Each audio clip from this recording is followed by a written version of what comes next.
Welcome everyone to the afternoon session of a conference. Our first speaker is Gerardo Naumis from the Instituto de Física of the Universidad Nacional Autónoma de México. And yeah, welcome Gerardo, and the stage is yours. Thank you very much, and thank you, Thomas, for the invitation, and thank you for the organizers for inviting me and for making this very beautiful program that I'm really enjoying it. So I'm going to talk about time-driven 2D material, and especially how to get topological phases for this kind of system. So let me start by saying that this work was made in collaboration with the group of Alejandro Cunol in the Universidad Autónoma. In fact, Alejandro, he spoke a little bit about the things on Tuesday. We also worked with Juan Carlos Sandoval, who is now at Baja California, with Victor Ibarra, who was my former PhD postdoc. He made a postdoc with me, and with my former PhD students.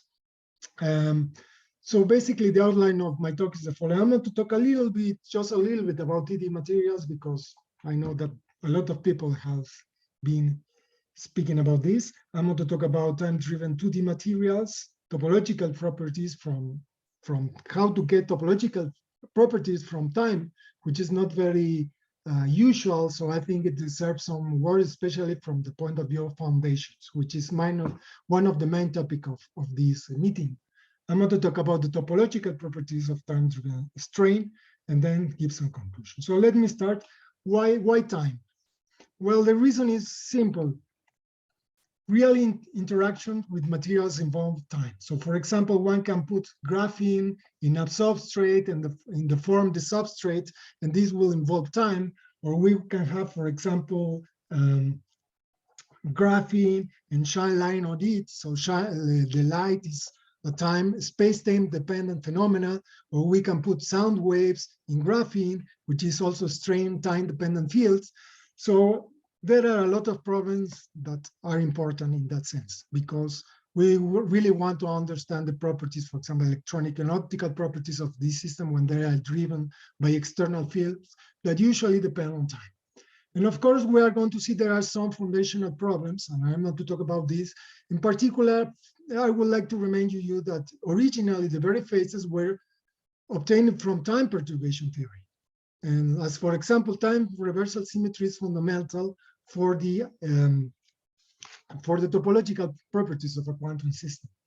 So also there is a lot of interesting technological application and fundamental problems of 2D materials. For example, this is a device that was made very recently, where basically you use graphene, the oscillations of graphene modify the current. So basically, depending on the frequency of vibration of this graphene membrane, you can, the current in this device is affected by the frequency of devices. So this is a kind of mechanical sensor for vibration that you can, for example, use in machinery or in airplanes and so on. And this is a very, very sensitive, because the inertia of graphene is very low when you compare with other materials. So this is a very convenient way for having these mechanical sensors. Another application, for example, is the possibility of induced photocurrents. For example, in this device, you have graphene, you put electrodes, then you shine light on it. So for example, depending on the polarization, you can reverse the current. So for linear polarization, you have the current in one direction, but if you use circular polarization, the photocurrent goes in the opposite direction. And of course, an important question is how these properties are related with topology. Is it possible to obtain new topological phases for these kind of time-driven systems or not? So, so I want to cover two things here. On one hand, I would like to talk about 2D materials with time dependencies, time-driven strength, for example, or electromagnetic fields. But in the other, I want to answer to at least pose some interesting questions from the fundamental side. How to relate time perturbation with topological properties. So, and of course, there are many different ways to, for example, to produce these fields, because there are many ways to modify Dirac materials. For example, you can put graphene on top of over a flexible substrate, then you apply a strain, and this can be time dependent, so you will have a strain dependent time field. Or you can, for example, have a bilayer system. For example, you can have graphene or graphene on top of it, or you can rotate, as Thomas explained it, that you can, for example, change the angle of rotation with time, or you can change the stacking with time, or you can, for example, do Kekulé distorted graphene, which depends on time. So there's a lot of ways to play with this. And the question is, can we have new phases? Also, we can decorate, for example, we can have add atoms at the center of graphene. So you can do it by, for example, by joining two substrates. And so these are another alternative ways. And also I want to talk a little bit more about the Borophene, which is a kind of system that is different from graphene in the sense that the atoms are tilted and the system is deformed. So, so this is the kind of materials that I'm going to talk today. And of course, one can layer all different kinds of systems. For example, one can have silicon or graphene, hexagonal nitron borate, and things like that to produce a stacking. And this is a very well-known picture, although we know that the real picture is more like this one, where you have distortion because you will not find lattices that are exactly with the same lattice parameters, so the system will be deformed, so the lattice will reduce or will change its properties accordingly, depending on the kind of interaction of the stack and so on. So we have this review where we talk about these kind of problems. And also, I'm going to talk in two languages here. One is in the tie-binding Hamiltonian, where you have the tie-binding Hamiltonian, then you apply a strain field. As today it was explained also in the morning session. So you will have that the interaction between atoms is modified by this strain field. So you can work with a tie-binding Hamiltonian, or you can use the Dirac approach. And in the Dirac approach, for example, a strain field, which is a deformation, enters as a pseudo-magnetic potential that is very analogous of having an electromagnetic field. So basically, with these kind of problems, with this continuous formulation, we can solve two general cases. So we can talk about deformations and electromagnetic fields. And so the thing is that, well, how do you describe time evolution of a system? Well, usually you have your system that is here, that has certain periodicity, and then you shine light, for example, which is, you can describe it as a perturbation of your original system, your two-dimensional system that is here, and you have this perturbation. And this perturbation, we are going to think that is space-time periodic. I'm going to talk a little more later.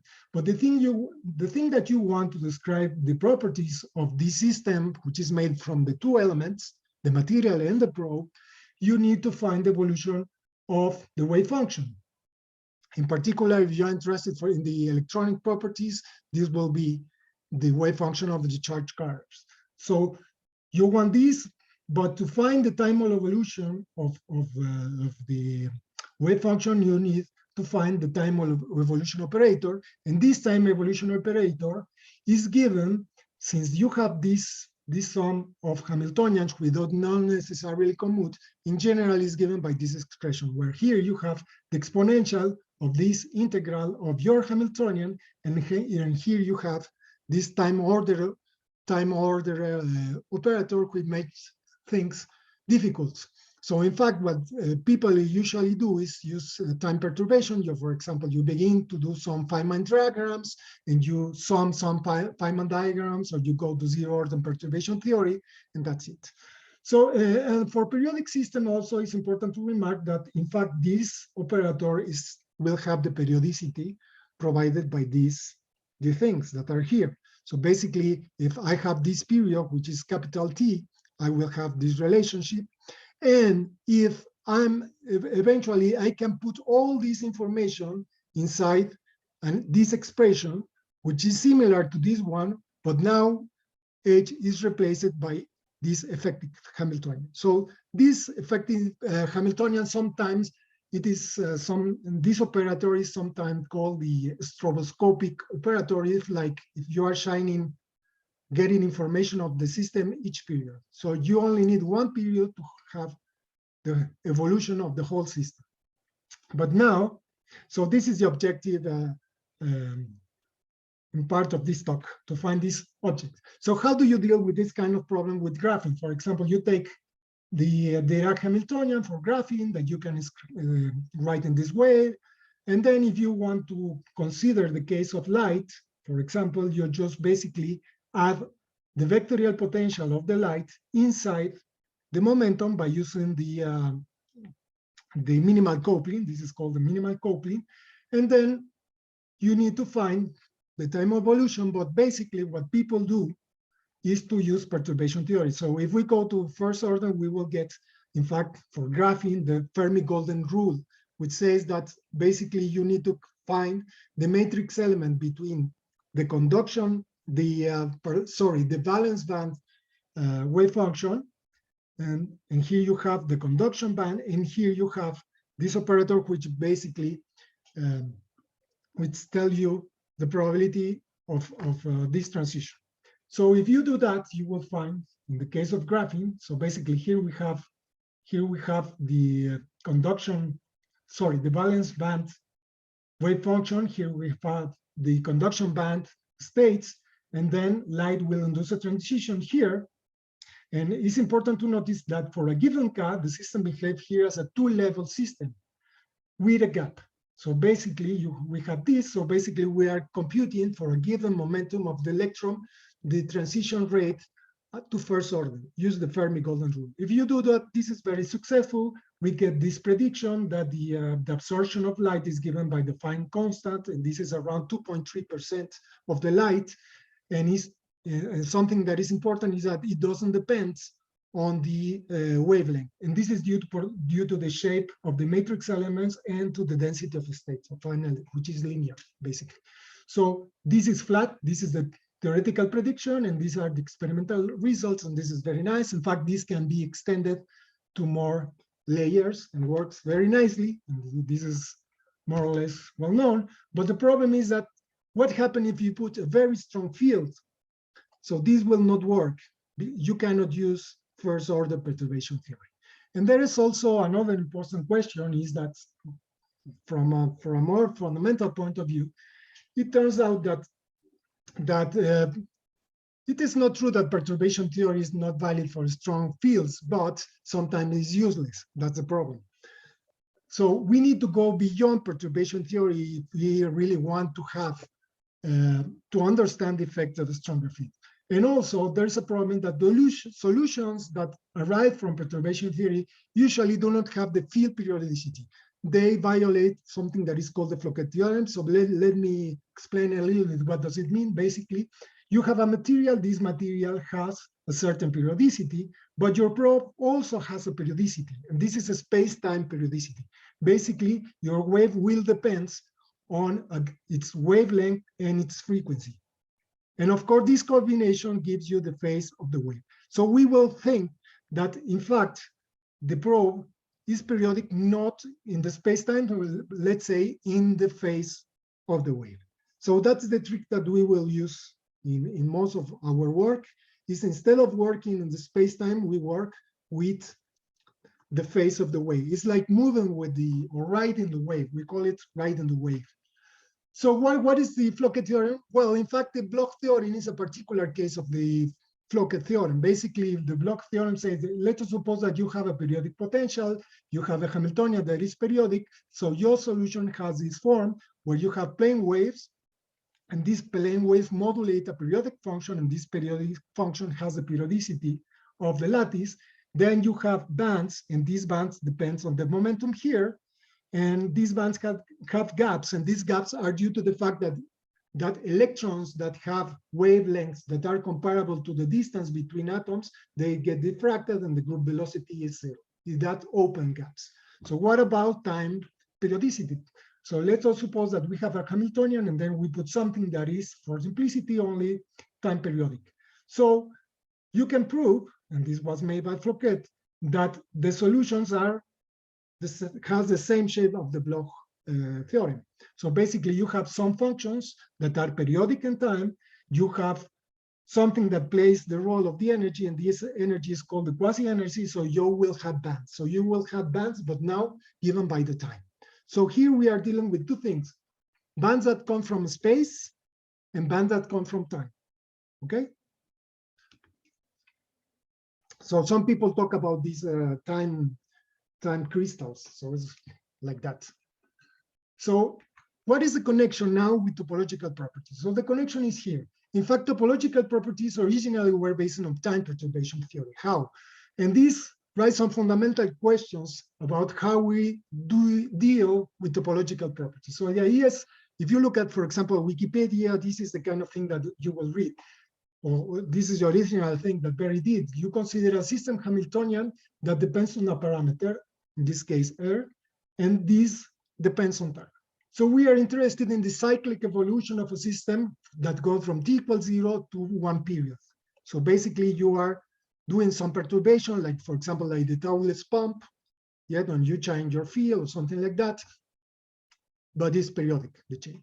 So then you need to solve the time evolution, the time-dependent Schrödinger equation, where now you assume that your parameter R changes slowly with time. This is called adiabatic. So usually you need to define what is adiabatic. Usually you have a state that is close to it, there's a gap that separates, so you look at the distance, and that defines a typical frequency, and that when you compare your change with this typical frequency, that means this will give you the adiabatic limit. But now, what Fowles did and Berry is that your wave function as a function of time can be written in this way. You have two contributions. One that comes from the instantaneous evolution. That means that if you solve this problem and you simply replace this by the energy, you will get this energy that is here, and you will get this time evolution.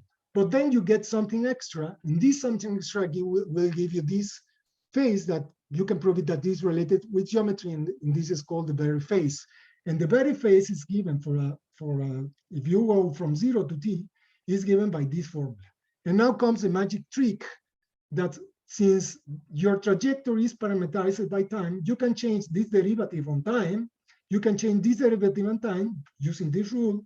So you can transform this integral on time into an integral that depends on the parameters. So you forget using adiabaticity, you forget about time, you use this thing, and then the common wisdom will tell you that the Berry phase only depends on the path in the parameter space, not on the rate at which the path is traversed. And this is the adiabatic statement.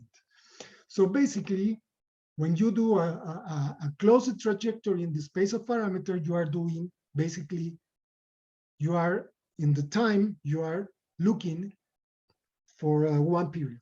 So usually you get this formula and everyone computes this formula and everyone is very happy and forget about time. But this raises some fundamental question, because perturbation theory solution in general breaks space-time symmetry, because the solution, they do not have the shape that the Floquet theory will give you. So how can we improve this iteration? And also an important question, how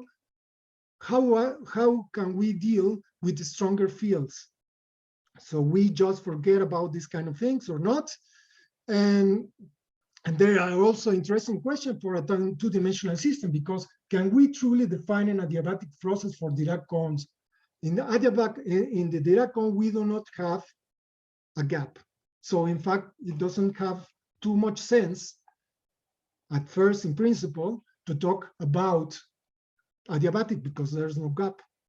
In spite of this, the people just plug in the time-independent formula to find the Chern number without further thoughts. So basically, you take the wave functions for the electrons around the Dirac cone, which is this, and then you calculate this, you take the integral, and from this, you get the phase. But everyone forgets to tell you that where is the adiabaticity? Is it adiabatic or not? Which is a fundamental feature in this problem.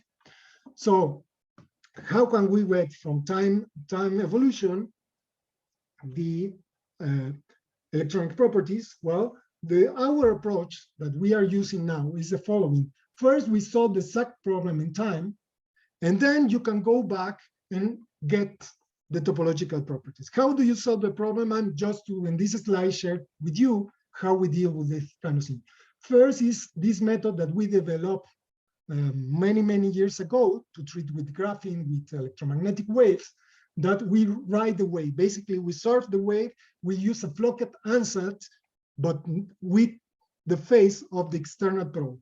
And usually, this allows you to go from a partial differential equation with many components to just one component ordinary differential equation, which is very convenient, as you will see. Also, we have a second method. It's very complicated, but sometimes it's very useful for other kind of things. For example, you can use an algebra and build a product of generator to find the evolution matrix. And so, for example, in this work with the group of Alejandro Cunol and Victor and Juan Carlos, we were able to find the solution, a very long-standing problem, which is the parametric pendulum in quantum physics. So the parametric pendulum is this problem. Classically, is basically a child who is in a swing, and basically you have the Hamiltonian of an harmonic oscillator, but now you have this the length of the oscillator of the pendulum is changing parametrically. And if you look for, and it's very funny because usually quantum mechanics books don't talk about this problem at all. So for example, if you look at the Landau, he talks a lot about this on this problem in the book of mechanics. But if you go to the books of the quantum mechanics, it never talks about this problem. It has a very nice and interesting history because it has been solved many times with many problems, errors, and so on. But eventually, we were able to find the effective Hamiltonian. So it was in this journal. And also, we are working numerical methods with the method that developed the group of Alejandro, which is a monometric matrix, which is very simple and very powerful. And Alejandro explained it 2 days ago, not years, 2 days ago. And this work is very powerful because it solved many numerical problems. But well, now, let's go back to the point, how can we recover topological properties? Well, then in principle, we can recover the topological very phase from the whole time-dependent non-perturbative wave function. That means we solve this problem exactly. We have the total phase after one cycle of evolution, but we can also calculate this. This is very simple because we just need to solve the time-independent Schrödinger equation, and we can just perform this integration, identify this. So we have this, then you get the very phase. Okay, and that's it. So how does it work? Let me show some examples. In particular, I want to talk about, let me share with you the result for graphene, and then I want to talk about Borophene. So for example, how is it our approach for graphene? Do you see the year is the people were working with the perturbative approach, we were working with the non-perturbative approach for the same problem at that year. So basically, yes, we start again with the Schrödinger equation. We put the vectorial potential. This vectorial potential depends on the phase of the wave. So it contains the position and the time, depending of if it's normal incidence, very easy because it only contains time. But if a little bit tilted, it will include also phase that depends on the position. So it's much more complicated, the problem. And also you can have linear or circular polarization. You can deal with all of them. But basically you need to solve this equation, which is depends on 3 variables, the position, the time, and here in your Hamiltonian, you will have this thing that depends on time also. So it's a complicated partial differential equation, but now you propose, we use 2 tricks. First, we propose a solution that goes on the phase, and also we propose that it has the Floquet kind of behavior. So when you put inside the original equation, and you make some transformation, basically you need to do a set of transformation, but then you propose that your Floquet function is given again by this function, and then another one, and another second transformation, but just to decouple the equations, you end up having that, in fact, these problems can be translated in the very simple equation of a classical time-driven parametrical pendulum, which is very famous. Again, for example, in Spain, they have this pendulum in a church, and you have these guys that are pulling, and if they pull in phase and with a frequency that is an integer radio of the natural frequency of the pendulum, the impedances of the system is matched, so you can put energy, the energy of these guys go into the energy of the pendulum, so the pendulum gain a lot of energy. We don't have time to see a video, but it's very impressive. I recommend you to see, go to YouTube and see it. So this equation is very well known, is the Mathieu equation. In fact, the spectrum of the quantum system is precisely the stability charge of this problem. When you have here, in this axis, we have the rates of the frequencies of the pulling and of the pendulum. And this here we have the magnitude of the driving. And we see that we will have certain regions which are stable, which are allowed regions in the quantum problem, and we have gaps. And gaps are open precisely due to time diffraction of the electrons. So these gaps occur whenever the wave function has a frequency that is commensurably with a given frequency of the material. You will get this time diffraction. So these will open gaps. So basically, we got from this the result, very early result, that light can open gaps in these materials, and this leads to a metal insulator transition. But of course, you need huge fields, and also you get highly nonlinear response for systems. So you can do the same trick for a strain wave, and you will get the same result that you will get that the sound waves in graphene produce at the racing. So how can we apply this for how to find the topological properties? That's the thing that I would like to take today, which I think is new. Some people that are here heard this before, but this is new. So basically, and I would like to talk a little bit more about more materials that are more interesting in this moment for the people. In particular, I'm going to talk about Borophene and black phosphorus, which are given by this Hamiltonian, which is a lot. I think someone spoke yesterday, Gomez, on Tuesday, I think, spoke about this, and also Alejandro. Basically, you have a Hamiltonian that you have a tilting here, tilting term, and you have also an isotropy because the Fermi velocity depends on the direction. Basically, you will have a Dirac cone that is deformed and tilted. And of course, we have some papers on the optical properties of this system using first order perturbation theory, which means Fermi golden rule. Is very interesting because the transitions are tilted but the Fermi Dirac distribution is not tilted. So this gives you like kind of Pauli blocking that depends on the angle. So this eventually turns out that there are some special features in the currents that are produced by this tilting, so which is very interesting, but I'm not going to talk about this today. I just want to concentrate in the topological properties. So basically, we just want to understand the behavior of this system. We take this system, and then we apply linearly polarized light. Basically, we take a normal incidence to make it simpler, which is we have a polarization vector in the x direction, and this will give this will describe this kind of light that is shining perpendicular to the Borophene. So basically, using the monodromy matrix method, you get, this is the quasi-energy spectrum. So basically, this is the energy, quasi-energy of the electrons as a function of the momentum. And you can see that basically we got these circles, and then we get this kind of funny American football. We call it football balloon because when we found it, we were looking at the, I think it was the Super Bowl or something, but we thought that it was very interesting for the people to talk about this. So basically, but fortunately, we were able to solve this problem analytically, so we can get the phases analytically.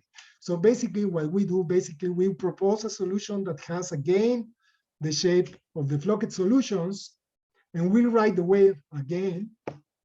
And usually you need to do some kind of tricky transformation to transform the equation.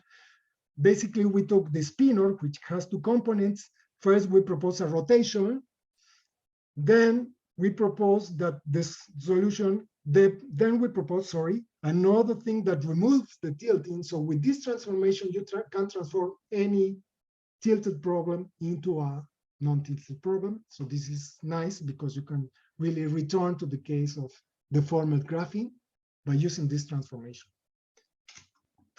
And then you propose your solution that depends on the phase of the wave. And then again, we go from these three variables dependent partial differential equation. We arrive into a simple ordinary differential equation that is here, which is the Whittaker-Hill equation, which is basically the parametric pendulum. But now we have another frequency, and now we have an imaginary component. And this is the couplet. This is basically the wave function for one of the spinors of the solution of the wave function. And these parameters that are here depend on, of course, depend on the momentum of the electron, of the frequency of the wave, and on the field. So especially the most important quantity is here, that is here. So AK is defined by this quantity, and this quantity basically is related with induced dipolar moments produced by the external electromagnetic field. So basically, one can get the spectrum from this equation, which is here, and it compares very nicely with the monodromy, the same, basically. So again, we get this funny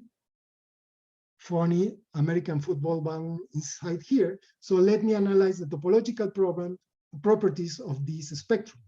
And the first thing that one notices, if you work out the things, is that it turns out that this limit is given by this condition. And this condition, when you look at the equation, it turns out that is the adiabatic limit. In fact, so what we are seeing here is that the states that are outside the American football balloon are in the adiabatic regime, while states that are inside the balloon are in the non-adiabatic regime. So we have here, we are going to study 4 representative cases. First, we're going to study the case of adiabatic regime, but electrons that have momentum parallel to the electromagnetic field. We are going to study the non-adiabatic case, but with electrons that have its momentum in the direction of the electromagnetic field. And then we are going to study 2 general cases, which is the momentum of the electron is not along the electromagnetic field, is outside, but we are going to study in the transitional regime and and in the adiabatic case. So for all these cases that are in the black line, which means that the electrons that have a k-wave vector that is parallel to the electric field, it turns out the adiabatic or not, the solution is very easy, is given by this thing. And if you look at the adiabatic case, it turns out the solution reduced to the Mathieu equation. So the adiabatic states, in fact, they follow the Mathieu equation, and adiabatic or not, they follow this equation. So let us recover the very phases. How do we do that? For example, if we take the case of the momentum of the electron parallel to the electromagnetic field, it turns out that this solution can be written in this form, where this is the solution of the stationary problem. So if we compare with the solution that we have from perturbation theory, we immediately realize that this solution contains everything. So that means that the very phase needs to be 0 because there is no phase. So we have proved is that adiabatic or not, the topological very phase of the electron along the direction of this linearly polarized electromagnetic field is 0. So it doesn't matter, it doesn't need to be adiabatic, which I think is a very remarkable result. And the result is due to symmetry, and also we observe that these transitions were forbidden. So this is related with the angular momentum conservation rule. You can explain, but I will not jump into that. But what about the others? Momentum, well, it's nice to use a graphical method which allows to map the problem into a classical one, which means a charge on the oscillating electric and magnetic field. So basically, and this is just, you can do it or not. You can stay with the with the Whittaker-Hill equation, but also you can go to another equation that is the insane you can transform with the electromagnetic field that are more easily realized in an experimental situation. So basically you propose this transformation, and then we transform our original Whittaker-Hill equation that is here, we transform with this transformation into a new equation that is called the Ince equation. And then this is, observe that this is just, again, ordinary differential equation for one of the components of the wave function. That means that with the coupled, the spinor, we just need to find one, solve one equation, and then everything falls down, okay? And this is an equation that you can very easily simulate, or even Mathematica very easily. But now we're going to see that, okay, this contains imaginary, and we know that the wave function contains the imaginary and the real parts. So we separate the imaginary and real parts, and we observe that since we have the real imaginary, we can make the following analogy. We said that the wave function, the real part, we associate with a position, and we associate the imaginary part with the y position. So in fact, this turns out that this set of equations is the same of a classical particle that is in an electric field that is varying with time, and a Lorentz force in a magnetic field that is non-homogeneous. So we reduce this problem. So it's very nice because what we did is to look, many people have worked in these kind of things. So we were looking at very old literature to compare it, so on. So the point is that if you look, let us see how we can see this trajectory. So for example, here we take this point that is in the adiabatic regime.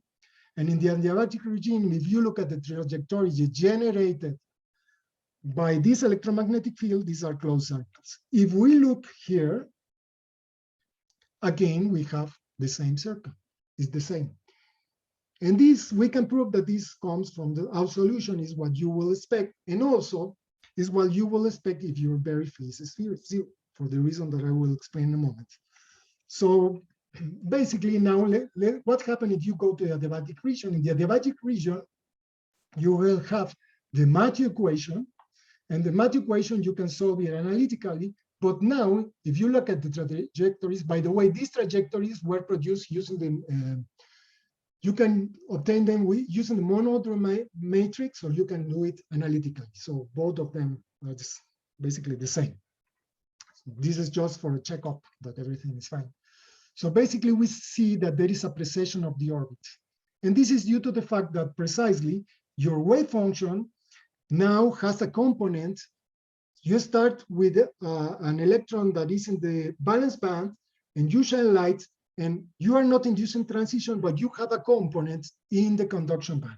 And this is precisely the result that found Twolevel in his original work, which show that when you vary the parameters of a quantum system, you will have a component that in the closest state to the ground state. And this is the feature of topological phases.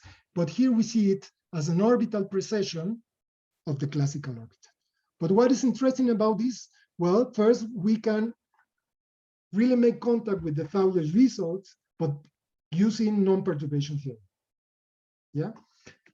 And also we can look inside here, and what's going on here. The thing is that you will get very complicated frequencies with more, and then you need to deal with other kinds of topological invariants, but I will not go inside that.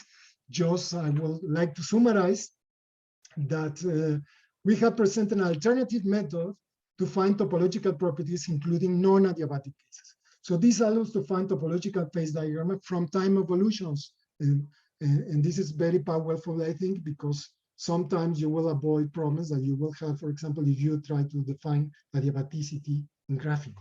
So basically, for example, in this particular case of Borophene, what you get for the linear polarized case, you will have that here you have a very phase that is zero, okay, which this is goes inside the non-adiabatic thing. Here you have the non-adiabatic balloon, and here you have the usual very phases, but now, in fact, they are two different very phases, because if you want to go from here to here, you need to cross that line. Okay, so you are making a topological phase transition if you go from here to here. So they are different. So this is much more richer than the picture that you will get if you just do the thing that you take your intake, you do in the space, and you calculate the gradient of the of the block function solution without taking into account the time.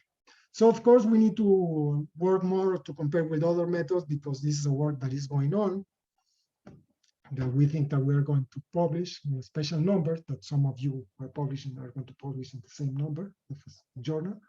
So let me, how much time do I have? I think around Have 10 about minutes. 10 minutes, yes. 10 minutes, okay. So let me show, let me talk now about other things that we were doing many years ago. So how to deal also when you do it in different kind of, when you work with tie binding. So we forget about these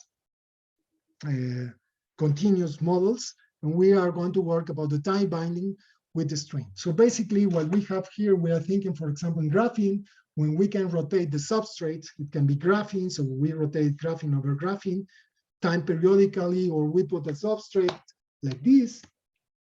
But we are going to work about with short delta time strain pulses. So basically, it's like a shaking machine. You shake a little bit and return, shake and return, like this. Okay, so you are shaking.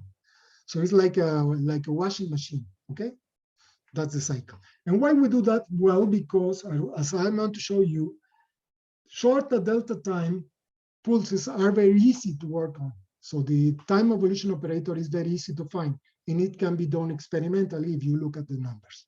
Okay, I mean, it's well approximated by these things. So basically what you do, for example, is the thing that I'm thinking of is that, let us suppose that we have graphene nanoribbon, zigzag terminated graphene nanoribbons, and then we apply strain. And this strain is a space-dependent strain. So for example, this simulates the substrates. Okay, and this time-dependent strain is applied only at integer multiples of the period. So basically, this means a shaking. So what you do basically is that you have a certain Hamiltonian where your time is not this time, okay? And when you, and at a certain period, when you do the shaking, you will have this new Hamiltonian where the system is deformed. So what is the advantage of having this kind of kick? It's also kicker. It's like kicking the system periodically. So you kick the system with this periodicity. It turns out that you can write that the time evolution operator in this case can be very easy written in this way. It's exactly this way. Basically, is the exponential of the original Hamiltonian, and then you have the difference between these two Hamiltonians. And that's the big advantage of this, because you can really remove the time order operation by doing the kicking. So this turns out to be a very simple problem, because these are matrices that you can work out.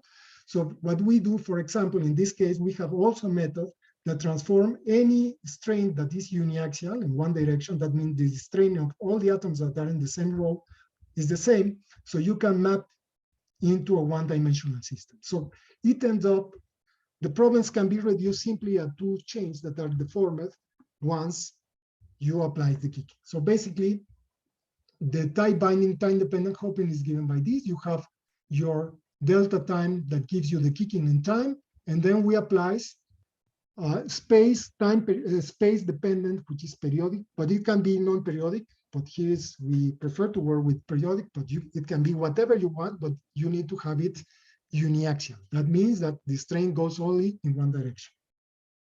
So then you can map the system into two linear chains at different times.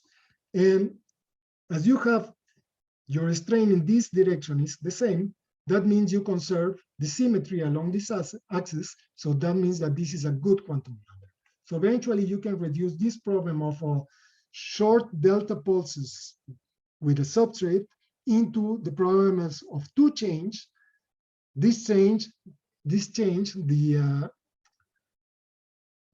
parameter depends on kx, which is the quantum number in the x of x. Basically, what you get to get the result is you propose your wave function is a plane wave in the direction of x, since you have the symmetry, momentum is conserved, and then you have your solution that change with the position along the perpendicular axis. So this will give you two linear change, and this can be solved analytically again and numerically. So for example, to check, so basically here we have the quasi-energy as a function of the momentum along the x-axis. Here we have the numerical results. And the first thing that you notice is when you put periodic boundary conditions, you get these blue curves, which are the quasi-energies. But once you put boundaries, you get these modes, which are localized in the boundaries.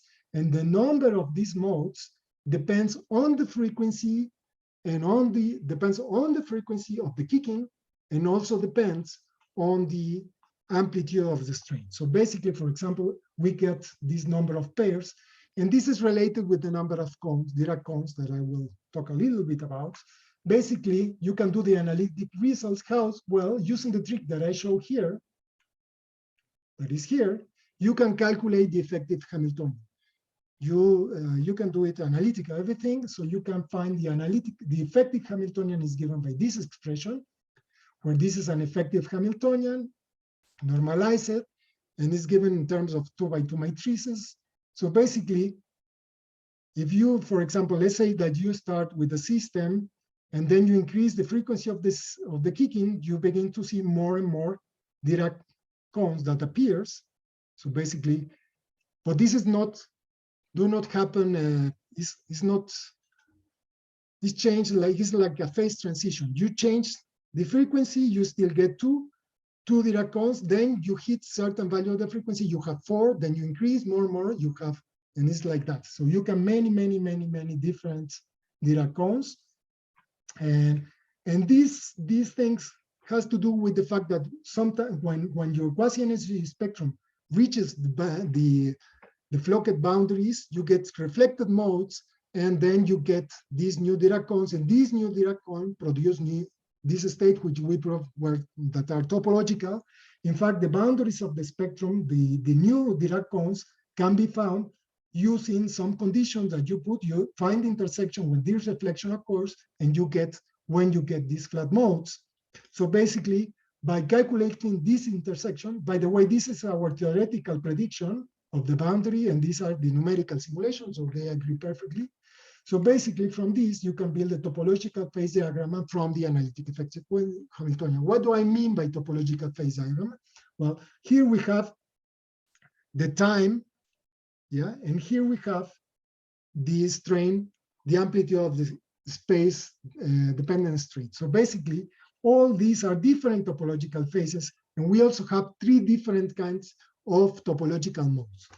These ones that are these lines, these ones, and also this one. And these kinds are flat bands, yeah, which are very similar to the mode that appears in graphene when you have a finite system in the border, but you have many more of them by doing this time kicking. But interestingly, you get also these phases where these bands are not flat like this, and we know this topological. For this, we were able to prove that they are topological, but these we were not able to do that because they are very complicated. But we know numerically that if we look at the phase of these modes, they do many turns in one period, and this is not flat, as you will expect. And well, still we want to understand how to derive these properties, topological properties, from a more standard point of view. So I will finish. So conclusion, time-driven system in 2D lead to new quantum phases. And of course, that means that it helps to quantum control the system and so on. But the thing that I would like to emphasize today is that provides new tools that go beyond the usual perturbation theory. So for example, even the case of graphene is much more richer than the people think. I think that the people, I mean, is that my impression? That there are more things to say about it. Thank you very much for your attention. Okay, thank you very much, Gerardo. Thank you very much for this very nice interesting talk. Are there questions, comments from the audience?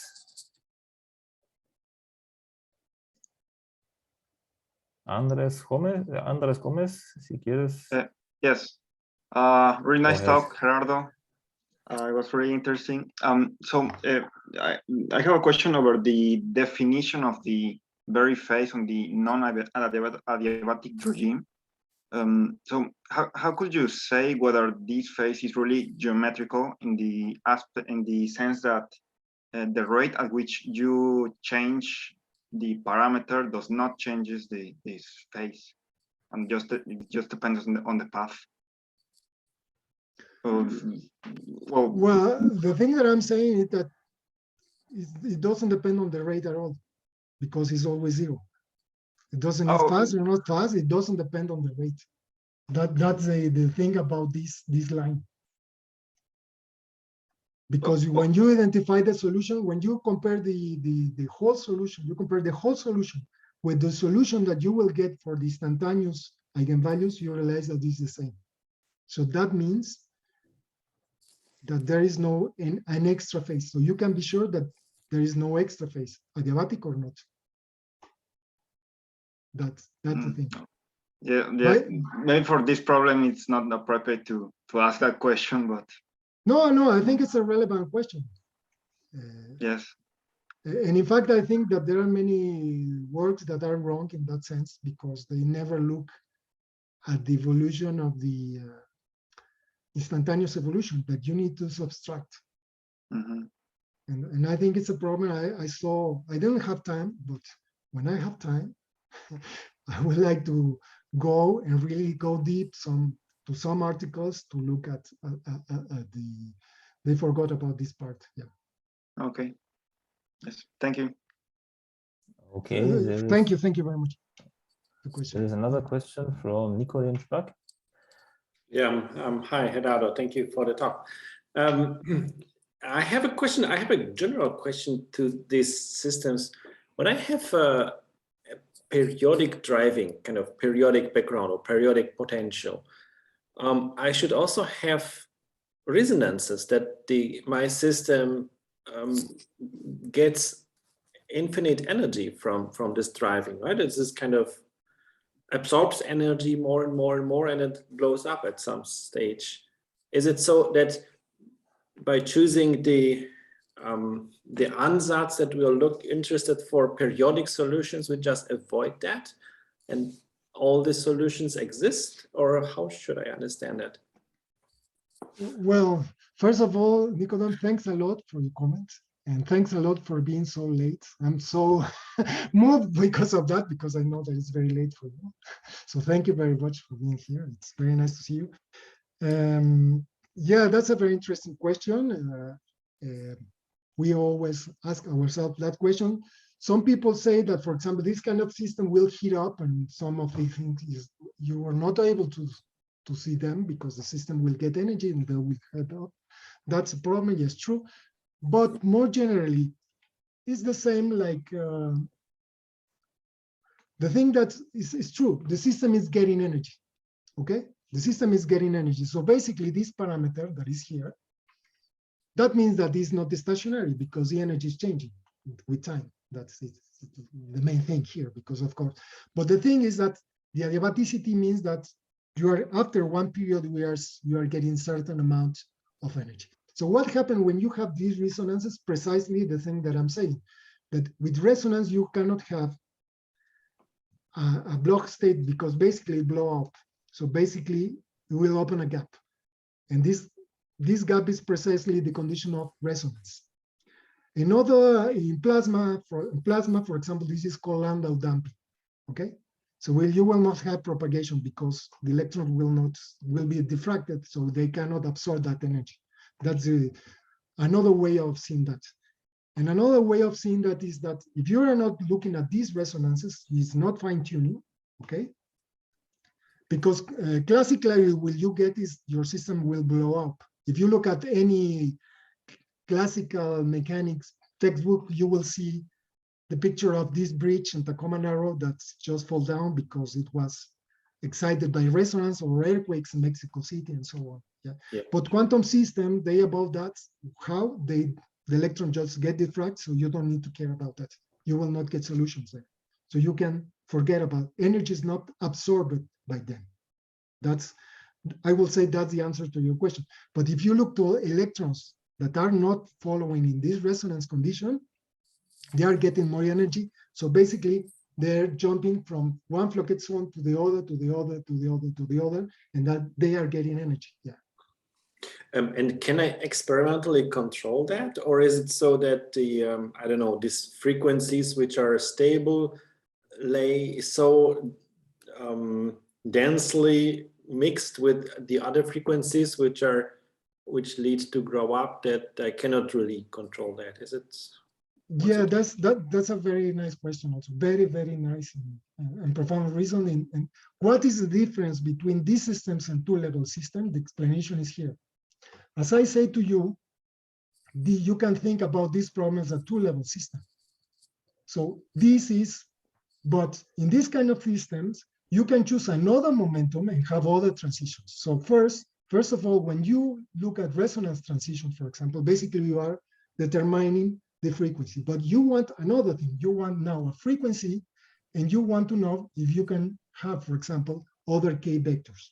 And yes, you can control that, for example, with doping the material electrically with a potential or changing the temperature, and that's the trick.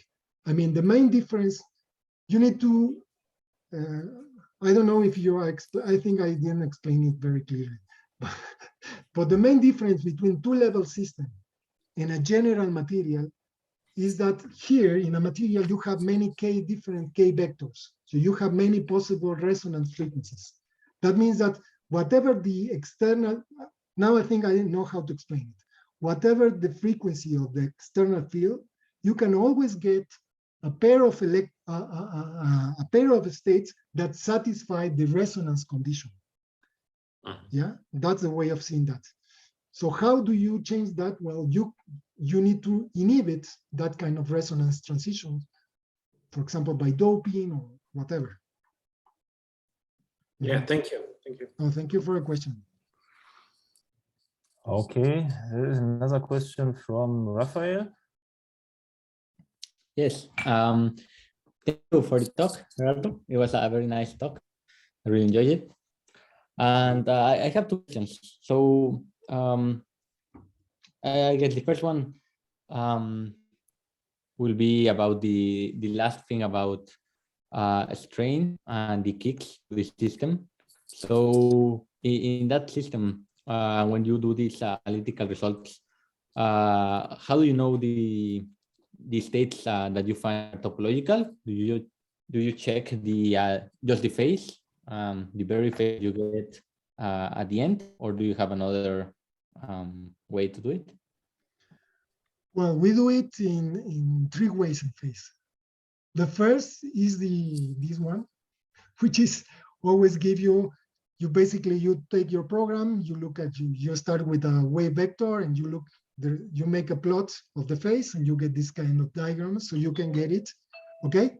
And then you can check with your analytical results. For getting the analytical results, what you do is you go to you have this Hamiltonian that is here, okay? This will produce the cones. All the cones are produced by, well, everything, these surfaces are analytical. All these surfaces that is here. So basically, these are the quasi-energy spectrum analytically. When you cut them, you see the numerical result that is here. This is the numerical result, and this is analytical. This surface comes from this. So basically, what you do is go to this point, you identify them. You need to identify them to have the topological phases to build this diagram that is here. Sorry. You identify all these crossings, and this will define your topological, these points, where you expect to have, expect to have your Dirac vortices. Then you find the solution. You find the solution around this point, and then you perform the integration, the usual thing that you get the gradient of the k of the function and so on. You can do it in that way, and it coincides with the thing that you get from the time evolution of the numerical simulation. Yeah. That's the way we do it. Okay, thank you. And the second question is, yeah, regarding that effective Hamiltonian. So that result is exact without perturbation, right? So how Which can you one? Because which one? The effect Hamiltonian. This one? The last one that you just. The last one, yeah, it's everything analytical. Yeah, yeah. This is. Yeah. So. This one. This is analytical. We did it, yeah, for AMP. Okay, you can do it. We did it for armature terminated, zigzag terminated, corrugation, and that's it. Yeah, but it's analytical. You can find it. There's no any approximation, anything. Okay, and that can only be done for kick systems, or can you do it for? Okay, that's a question that the referees always ask. Yeah. Yeah. Okay, you can do it, but the problem is that it's not so nice because it's you cannot do it closely because you will have many frequencies. So you need to do it numerically because it is not so nice because it's like this formula doesn't work. So the starting point is not you need the replicas or you need to do this monodromy matrix or whatever things, but this is not so nice. The nice thing about this kick is that you really can get an analytic expression for this unitary operator, and somehow you bypass the need to calculate this time-ordered operator, which is the real bottleneck in this calculation. Okay, thank you. And just the last that I just kind of had right now is have you studied like if there's like a scheme this can be studied within a topological classification of driven systems, like for example with symmetries of the Hamiltonian? Yeah, in fact, well, me no. Okay. You can classify the symmetries of these Hamiltonians, and we did in these two articles. It's here. Yeah. But the problem is that the people is still discussing about the which topological invariance to use. For example, which is equivalent of the Chern number, which is if the things are related with conductivity, how they are related. So it's a discussion that is going on. It's not I would say that is a very new field. In fact, if you go to our articles, we have citations to the classic works of the groups that are working on this subject, so you can identify them if you go. For example, this system that we work on, they have chiral symmetry, for example. So we can show that the things most of these topological properties have these properties that the people expect from this chiral time-driven Hamiltonian, for example. But this, I think it's a very, the people is working, there's a lot of debate. I didn't jump into that, but there's people working on that. But it's not at all a solved problem. Thank you. Okay, there is another question from Mauro Cambiaso. Yes, here. Thank you very much, Gerardo, for such a nice talk. I enjoyed it very much. My question is similar to Nicodemus. So if resonance effects are, so to say, this is how I understood your answer, are precluded due to the quantum nature and diffraction of the electrons, yeah, that made sense. How about having beats effects? Like, for example, I don't know, if you have the driving frequency, it's very close to one of the natural frequencies of a system, maybe you can then have beats. Or for example, playing with the frequency with which you do the kicking or this tilting. Does that make sense? Well, for me, it makes a lot of sense. For example, we studied even in the quantum Hall effect, we found that you have beatings, topological modes. It's funny because, you know, there are many works of quantum Hall effects, but almost 8 years ago, we made a study where we decided to look at the spatial shape of the modes that are close to the gap in the quantum Hall effects when you have these Chern numbers. And we found that it was very funny because we found that there was a beating in the spatial pattern, and the beating was given by the Chern numbers. So there is, in fact, we call it the topological, topological beating something, we call it. And it was very surprising, and it was very nice because it was convoluted with the fractal properties of the this Hofstadter butterfly, which is the quantum phase diagram of the quantum Hall thing. And it was very surprising. I think this problem didn't stick so much because we even wrote to some experimentalists that we told them what we are looking is beating due to this topological thing. And they were not very receptive about our comments. But yeah, I think you're right. I think there's a lot about, I think there are beating phenomena related to topology. And we saw them in other systems. So I'm sure that, but in time, I never tried to do that, but it's a good idea to look at that. Yeah, and we have time. Okay. Thank you very much. Well, thank you for the question. Okay. Very illuminating. Gerardo, I have a short question. So for this kicked graphene nanoribbon, this time-dependent strain, which frequency do you consider, and can these frequencies be achieved in experiments? Well, that was a question of the referees also. And the answer is, in fact, we put a whole section on that because they were claiming that, well, maybe not, because, for example, to really have a good separation, you need to have frequencies of the order of the 10 to the 12 or 10 to the 15 hertz, which is a very high frequency. Exactly. So that's the problem. However, still you can do these kind of effective systems in other kind of artificial 2D materials. So for example, with acoustic or something. I mean, it's not so. I see. Yeah. So maybe it's true. You're right. For atomic systems, maybe, I don't know. I don't know with this kind of twisting, I don't know. But the frequencies are certainly very high when you compare, for example, with phonons. And that's the problem. So, but I think you can do it with effective optical system or that kind of things, or acoustic maybe. Okay, thank you very much, Gerardo. And I think we have to go ahead with the next